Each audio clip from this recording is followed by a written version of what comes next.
এই আন্দোলনকে এইভাবে প্রতিহত করাটা কি আপনার কাছে যৌক্তিক মনে হয় কিনা? কোন আন্দোলনকে?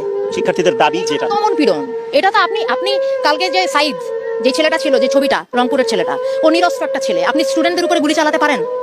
আপনি ছাত্রদের উপরে, নিরস্ত্র ছাত্রদের উপরে কোনো অবস্থাতে আপনি গুলি চালাতে পারেন?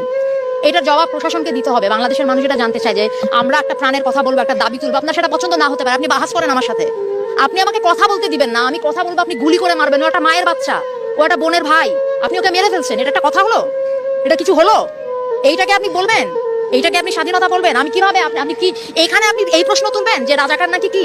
এগুলি হচ্ছে আপনারা বহুদিন ধরে এই কার্ড খেলে যাচ্ছেন, মুক্তিযুদ্ধ আর কি। আমাদের এদের অনেকের জন্মই হয় নাই তখন, আপনারা এখন এদেরকে রাজাকার বলেন। আপনার লজ্জা করে না? আপনারা এই বাচ্চাগুলিকে এই কথাগুলি বলেন, আপনারা লজ্জা করে না যে কেন এই ছাত্র গোষ্ঠী এরকম একটা আশ্রম? আমরা কোথায় কিছু একটা ন্যায্যতার, কিছু একটা অধিকারের কথা বললে আপনারা বলেন যে রাজাকার? আরে আশ্চর্য কথাবার্তা! আমার স্বাধীন দেশে আপনি আমাকে, আমি আমার ন্যায্য অধিকারের কথা বলবো, আপনি কথায়